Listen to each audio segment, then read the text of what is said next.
Kungiyar kwallon kafa ta kasar Spain ta doke kungiyar kwallon kafa ta Saudi Arabia da ci 4-0. Idan ka duba wannan wasan gaskiya za ka ba wa 'yan wasan kungiyar kwallon kafa ta kasar Spain inda dan wasa Lamine Yamal ya jefa kwallon ta farko a gasar cin kofin duniya wacce ake bugawa da Canada da Mexico da America. Idan ka duba wasan gaskiya ya yi kyau matuƙa sosai.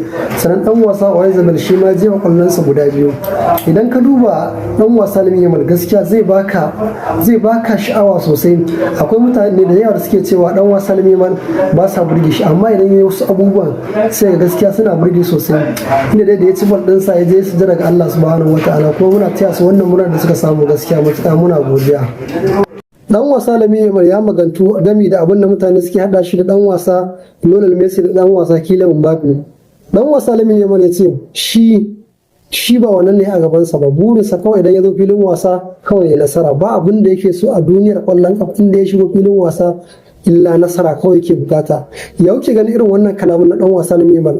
Ai kuma kowa dama ya san cewa duk wanda ya shigo filin wasa to ba wani abin da yake bukata in ba nasara ba.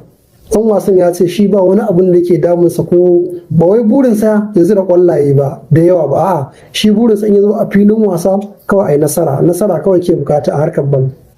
Ƙungiyar ƙwallon kafa ta ƙasar Tunisia ta fice da gasar cin kofin duniya wacce ake bugawa a Mexico da Canada da America. Idan ka duba wannan wasan da suka buga a jiya, ba ma sai an gaya ba, ƙungiyar ƙwallon kafa ta ƙasar Japan ta fi ƙarfin ƙungiyar ƙwallon kafa ta ƙasar Tunisia. Ba ma Japan ba ma Tunisia ba, ko yau aka ce Brazil za su fafata da Germany, to Japan za ta iya nasara ko kuma su yi sabila da matuƙar kyau da suke da shi.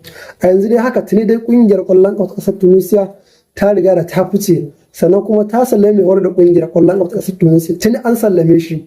A yanzu haka da ƙungiyoyi da suka fito daga Afirka, ƙungiya ɗaya tilo wato Tunisia ta riga da ta fice kai tsaye, ta fice daga gasar cin kofin duniya wacce ake bugawa.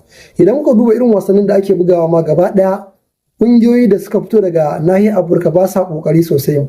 Idan ba ku manta ba, jiya ƙungiyar ƙwallon ƙafa ta ƙasar Germany ta doki ƙungiyar ƙwallon ƙafa ta Cote d'Ivoire da ci 2-1.